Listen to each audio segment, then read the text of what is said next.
What bizarre spell do the tiniest women in all the world hold over the mightiest monster in all creation?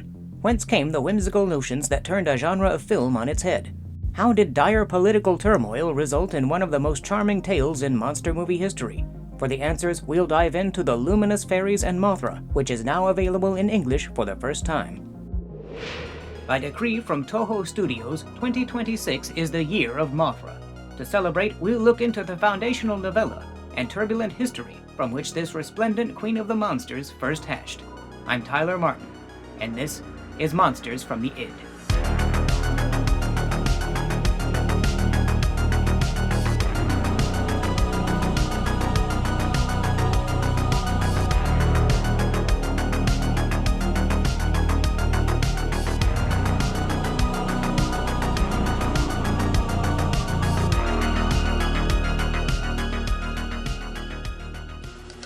1961's Mothra is one of the most famous kaiju eiga of all time, noted for its introduction of the iconic title character and her diminutive singing charges, who would become genre fixtures in the years to come.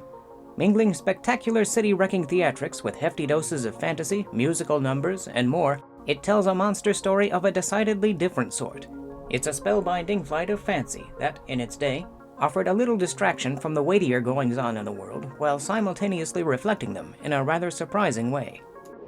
Toho's celebrated monster movie cycle began in 1954 with Godzilla, which had been developed from a story by science fiction writer Shigeru Kayama.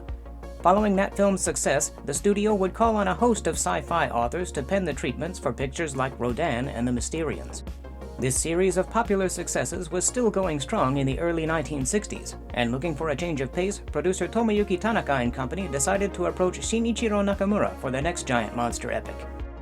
Nakamura was a writer of highbrow literature and had never dabbled in the world of monsters and science fiction. Nevertheless, he leapt at the chance to create something on the whimsical side. But rather than come up with a story all by himself, he seems to have latched on to a then popular trend in which genre novels were written relay style by multiple writers, the idea being that the finished product would be more playful and imaginative than something produced by a single author. To that end, he reached out to his friends Takehiko Fukunaga and Yoshie Hotta. These three men had bonded over their shared passion for French literature, and during the Second World War, with ultra-nationalism and heavy censorship ruling the day, their appetite for such forbidden fruit had helped sustain them. Immediately following the war, some of Nakamura's most noted works had dealt with the struggles of writers and intellectuals during those repressive years. In the same vein, Takehiko Fukunaga lashed out strongly at the narrow-mindedness that characterized much of the writing in Japan, and was deeply critical of what he saw as Japanese exceptionalism. While Nakamura and Fukunaga were hardly shy when it came to political topics, the third member of this trifecta, Yoshie Hotta, was more directly involved in political causes, lending his support to anti-colonial movements and promoting cooperation between formerly colonized nations with the goal of charting a path forward independently of the United States and Soviet Union, which were at that time racing to bring all other countries into their respective spheres of influence. Caught in the middle of this race was Japan, which as a result was reeling from the most chaotic upheaval in its post-war period. When the Allied occupation of Japan began, progressive reforms were swiftly enacted to demilitarize and democratize the country, including a revolutionary new trade union law, revision of the education system, a massive purge of wartime government officials, and, most notably, the renunciation of war itself. These and other measures set the stage for Japan to become a shining beacon of democracy and social progress. But the optimism was not to last. In 1947, with the Cold War gearing up, occupation authorities made an abrupt about-face. In the name of security, they rapidly and forcefully walked back on previous commitments in order to discourage social unrest, from which it was feared communism might spring. Emblematic of this course reversal was the reinstatement of many right-wing leaders who had been previously blacklisted, and a strong push for Japan to rearm as quickly as possible. All this led in 1951 to a bilateral security treaty between Japan and the United States, which brought the two countries into a firm military alliance. As a stipulation for the end of the occupation, the American military was to maintain numerous bases on Japanese soil and be permitted substantial leeway. Many saw the arrangement as unfair, believing that Japan should remain neutral and not affiliated with any particular nation. A number of incidents, including the expansion of Tachikawa Air Base and the murder of a Japanese housewife by an American GI, fueled a growing sense of outrage. The conservative government sought revisions to the treaty in order to make it more balanced, but for most of the nation, that was far from enough. By the time the revised draft came due in May 1960, public support for the alliance itself was at a dismal 14%. What became known as the Anpo protests, named for the Japanese abbreviation of the words for security treaty, swept the country. But despite overwhelming public opposition, Prime Minister Kishi, wielding his position like a cudgel, forced a ratification of the security treaty without full parliamentary approval. These high-handed actions prompted an even stronger response. 6.4 million workers nationwide went on strike, and hundreds of thousands of demonstrators marched on the capital, clashing violently with police and counter-protesters. Kishi ultimately resigned, and a planned visit by American President Eisenhower was canceled. But despite a yet larger protest at the National Diet Building, the revised security treaty went into effect on June 19th. Mere months later, with all this chaos fresh in the minds of the Japanese public, our three politically conscious authors produced The Luminous Fairies and Mothra. Much of the plot, at least in broad terms, will sound familiar to those who have seen the film. An expedition to a South Pacific island irradiated by nuclear tests. The discovery and subsequent abduction of 4, not 2, tiny women. The exhibition of said fairies in a popular stage show, and the lepidopteran monster who inflicts tremendous destruction in its efforts to retrieve them. It makes for an interesting if uneven read. The three writers each bring their own ideas to the table, apparently with the aim of letting the filmmakers tidy up and adapt the text as they saw fit.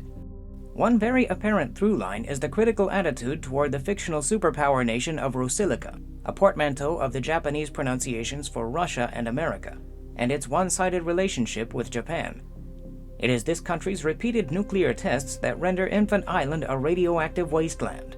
It heads the expedition and appears to place even the Japanese members under a gag order upon their return. In the name of freedom, its government defends the right of its citizen, the villainous Nelson, to exploit the Shobijin, who are considered his property. Mothra even cocoons on the National Diet Building, prompting hordes of demonstrators to assemble there and voice their outrage at Rosylica for allowing such destruction to come upon their country, a none too subtle nod to the recent Anpo protests. In a clear critique of colonialism, Nelson and his cronies obtain the tiny women by force, mercilessly mowing down unarmed islanders who try to prevent their kidnapping. This stands in stark contrast to the Japanese reporter Fukunaga, who seeks to understand the locals and build an equitable relationship with them, an expression of what the authors considered an ideal path forward for Japan itself. Nakamura, Fukunaga, and Hotta were clearly set on making a statement about what they saw as America's cavalier attitude toward Japan and the latter's meek obeisance, as well as the habit of major powers generally to disregard the will of other, supposedly lesser, nations and peoples. Though Rosylica is obviously modeled after the United States, its other namesake, Russia, was exerting its influence elsewhere in similar fashion, and the story serves as a condemnation of the superpower concept itself. It's pretty heavy stuff, perhaps too heavy for general audiences. To turn this treatment into a marketable film, the powers that be felt that a few changes were in order. The Luminous Fairies and Mothra was handed to Toho screenwriter Shinichi Sekizawa, who set about streamlining the story. The end result was Sekizawa's strongest script yet, brimming with the humor and panache that would define much of his work from this point on. A few cosmetic changes were made. Rosylica became Rolisica. Its capital, New Wagon City, was renamed New Kirk City, and villain Peter Nelson was now Clark Nelson. The number of fairies was reduced from 4 to a more manageable 2. More substantively, reporter Fukuda's attempt to connect with the infant islanders was discarded, as was the convoluted creation myth. In this world, Mothra and her tiny charges simply exist, and for all we know, the monster may really be a god, and the small beauties her immortal priestesses. But in the end, what difference does it really make to the story? And instead of the Diet Building, Mothra cocoons on Tokyo Tower, an apparent pivot away from the heavier political overtones of the novella. When the studio deemed the climactic destruction of New Kirk City too costly to shoot, Sekizawa penned an excellent new ending which would have seen Nelson and his cronies take the fairies and the kidnapped Shinji, nephew of one of the main protagonists, and flee into the mountains of Kyushu. The scoundrel is ultimately blown off a cliff when Mothra comes to the rescue.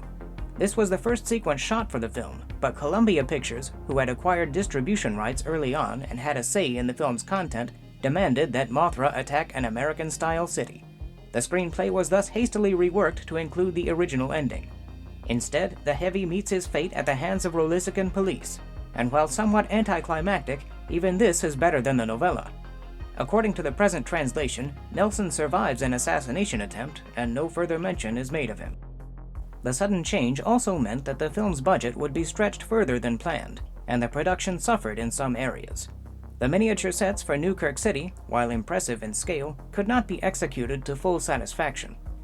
Director Ishiro Honda had hoped to include more elaborate set pieces for Infant Island and explore the local survival of atomic radiation in greater depth, but this had to be scaled back as well. Privately, Honda was growing weary of monsters and the like, and hoped instead to work on more serious human drama. But company orders were company orders, and he felt little choice but to comply. His enthusiasm may have been waning, but one would never guess by looking at the film, which sports spirited direction throughout. The atmosphere is solid from start to finish, and the pace never drags. This is undoubtedly one of Honda's most energetic offerings. Though the abruptly changed ending caused complications, the director used the opportunity to add an unexpected touch of spirituality, which would be echoed in some of his later genre pictures. The movie is graced with a top-notch cast. Beloved funnyman Frankie Sakai as reporter Fukuda, Kyoko Kagawa as the photographer Michiko, and Hiroshi Koizumi as linguist Chujo are all excellent, and the venerable Ken Uehara and Takashi Shimura appear in supporting parts. Not to be outdone, Japanese-American Jerry Ito delivers a wonderfully over-the-top performance in the part of Nelson, and twin singing sensations the Peanuts, Emi and Yumi Ito, shine as the Shobijin. According to Honda, regular composer Akira Ifukube declined to score this film as he was not comfortable writing pop tunes of the kind suitable for an act like the Peanuts. Instead, Yuji Koseki was called upon for the film's score. Koseki had made a name for himself in a variety of genres, pop included, and he had collaborated with the director on 1953's Eagle of the Pacific. His grandiose music accentuates the spectacle splendidly and contributes to the fantastical flavor. And the now famous Song of Mothra needs little introduction.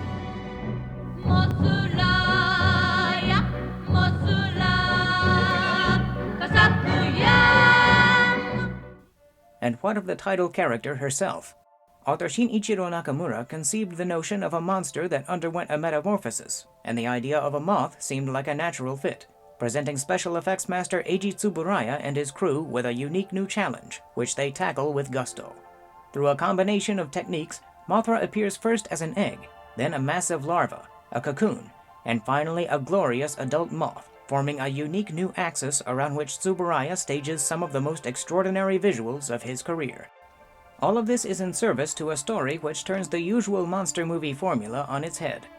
The titular creature inflicts tremendous destruction, of course, but her purpose is ultimately benevolent, to rescue the Shobijin, who have been abducted and exploited by the real villain, Nelson. The problem is solved not by defeating the monster, but by righting the wrong, whereupon Mothra and her wards return peacefully to their island home. It's something of a human interest story with a truly happy ending, and it sets a pattern that would help shape the kaiju genre from this point forward.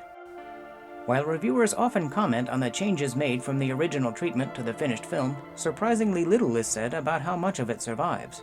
The key points of the plot remain more or less intact, and the troubling attitude of the Rolisican government and Nelson's violent behavior and dehumanization of the Shobijin remain central to the proceedings.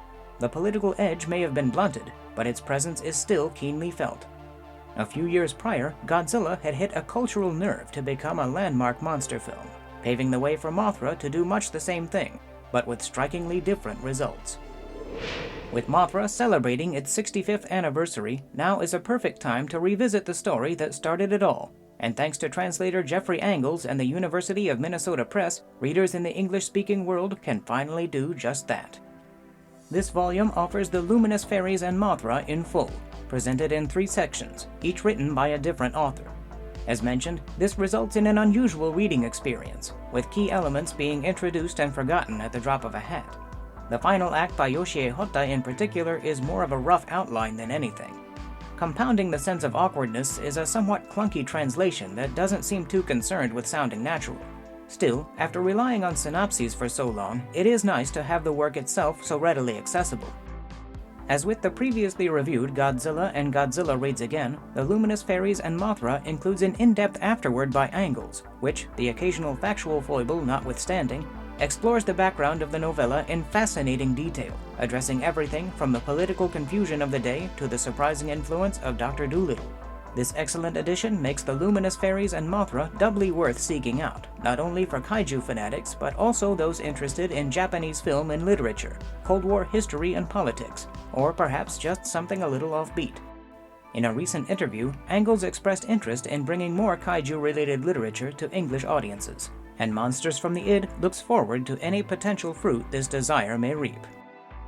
With the aforementioned military alliance seemingly stronger than ever, and both former Cold War powers once again forcing their reckless ambitions on other nations, it's safe to say that Nakamura, Fukunaga, and Hotta would be displeased with the state of affairs today.